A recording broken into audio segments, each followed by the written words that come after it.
Catherine welcomed you withal? But wrangling pedant, this is thy patroness of heavenly harmony. Then give me leave to have prerogative. And when in music you have spent an hour, your lecture shall have leisure for as much. Preposterous ass, that never read so far to know the cause why music was ordained? Was it not to refresh the mind of man after his studies or usual pain? Then give me leave to read philosophy, and while I pause, serve in your harmony? Sirrah, I will not bear these braves of thine. Why, gentlemen, you do me double wrong. To strive for that which resteth in my choice? I am no breaching scholar in the schools. I'll not be tied to hours nor appointed times, but learn my lessons as I please myself. And to cut off all strife, here sit we down. Take your instrument, play you the whiles. His lecture will be done ere you have tuned. You'll leave his lecture when I'm in tune? That will be never. Tune your instrument. Where left we last? Here, madam.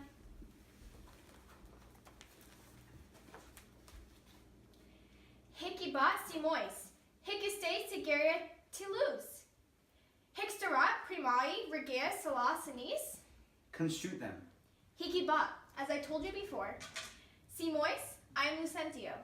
Hic estate som on tu Vicentio of Pisa. Sige Toulouse, disguised thus to get your love.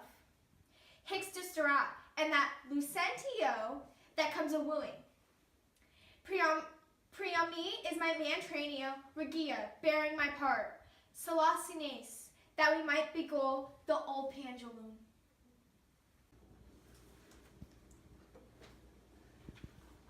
Madam, my instrument's in tune. Let's hear. Oh, file, the treble jars. Spit in the whole man and tune again. Now let me see if I can construe it. Hic ibat si mois, I know you not. Hic est sigaria Toulouse, I trust you not. Si. Hic stisterat priami, take heed, he heareth not. Regia, presume not. Celsa, senis, despair not. Madam, 'tis now in tune. All but the bass. The bass 'tis knave that jars. How fiery and forward our pedant is. Now for my life, the knave doth court my love. Pedescule, I'll watch you better yet. Mistrust it not, for sure. Asides. Was a Jax, called so from his grandfather. I must believe my master, else I promise you, I should be arguing still upon that doubt.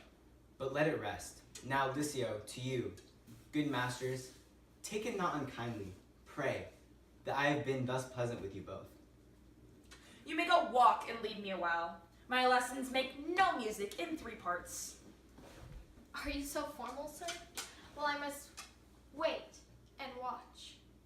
For but I be deceived, for our musician growth amorous.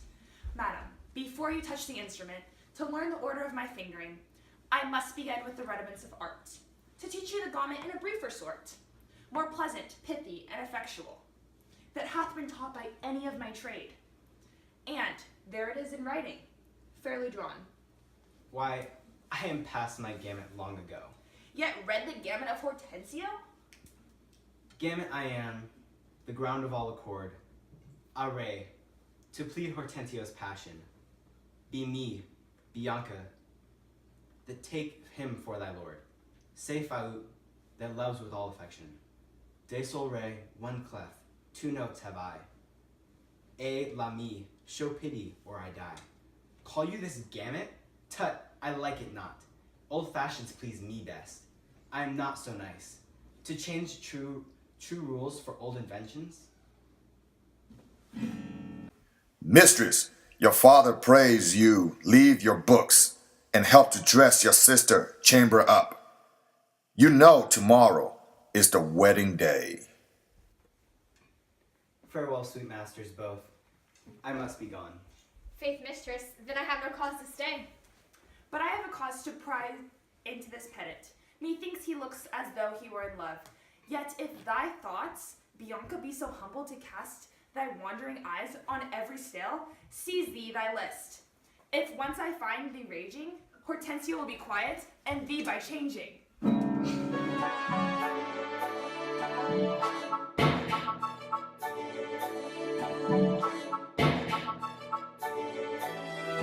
Welcome back to Rotten Tomatoes with an exclusive showing of Taming of the Shrew, Act 3, Scene 1. My name is Shelby Wyatt. My name is Taylor Swift. My name is Jermaine Cole. I have to say, this play was quite exquisite. I would say quite comedic too. Bianca's part really just set the tone for the entire play. Bianca? Oh, Okay, sometimes. I guess. Let's start at the beginning.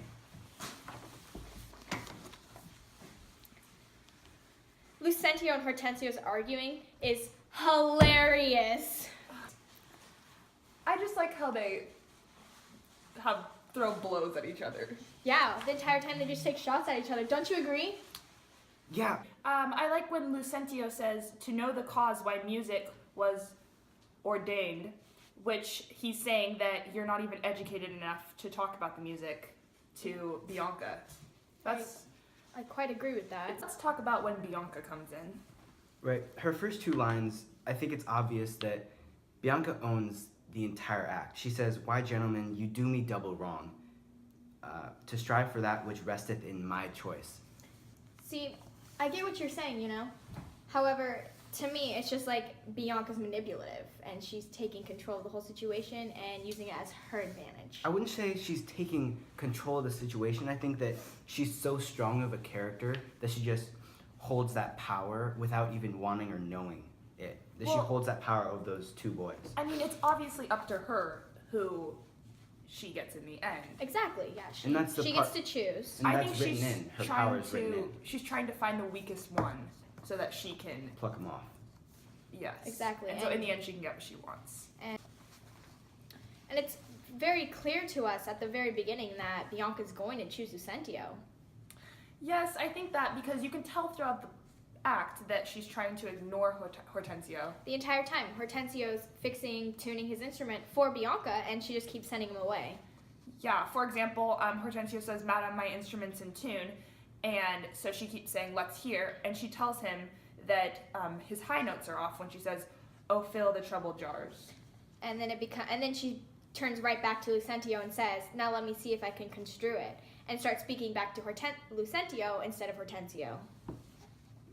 Another issue I saw with the act was when Hortensio and Lucentio are going back and forth trying to win Bianca's attention. Hortensio says, "Madame, 'tis now in tune."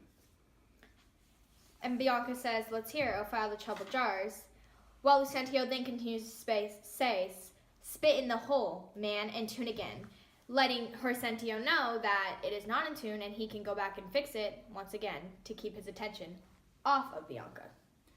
And we can see here that Hortensio is catching on to Lucentio's plan when he says, "Oh, fiery and forwarder, pedant is. Now for my life the knave doth court my love." It's saying that he's catching on to how Lucentio is wooing Bianca and that he has to keep an eye on Lucentio because he doesn't want to lose Bianca. And Lucentio continues to try to bring Bianca's attention back to himself when he goes on with his lesson, even though that's not even what they're talking about anymore. Lucentio says, "Mistrusted not, for sure.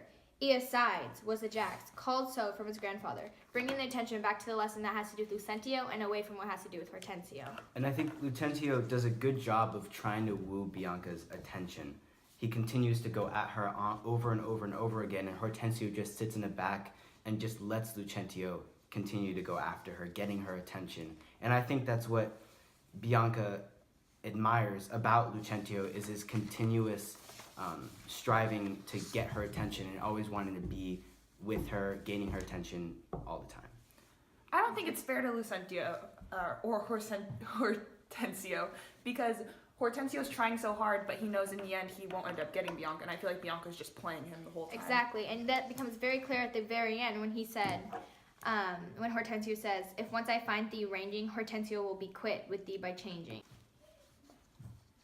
I'd also like to point out the idea of Bianca clearly choosing Lucentio over Hortensio when Hortensio is finally getting his chance to have a chance with Bianca and give his words and his lessons to her, and she says to him and just cuts him off completely. "Call you this gamut? Tut, I like it not. Old fashions please me best. I am not so nice to change true rules for old inventions." this is clearly just telling Hortensio, you're not the one for me, and you can move on because I like it not. I think Hortensio was a little too late in this instance. He let Lucentio go on and on with Bianca, and Hortensio thinks, maybe if I give one last final push to get at her, I think for Bianca, it's too late for her. Too late for him to come into her heart at this point. I agree with that. Yes. So Hortensio comes in already losing. Mm-hmm. And at the end of the day, at the end of this act, in this scene, Bianca's manipulative. She is taking control of both Lucentio and Hortensio because... No. Yes. No. Yes, that is what it comes down to. Yes. No. Bianca's a good-willed, nice gal. I never trusted Bianca. I didn't either. No. She's taking advantage of Lucentio and Hortensio. Hortensio's not being a man and owning up and trying to get his own. Lucentio is literally going after her. Hortensio is not matching that. Bianca has no other option than to pick Lucentio. Hortensio has not shown her that he actually cares for her at all. I don't think Bianca cares for either of them. I don't honestly. either. I feel like she's just trying to get the most out of whichever She's trying to get the one most out of whoever she chooses. Exactly. Definitely agree with that. Yes.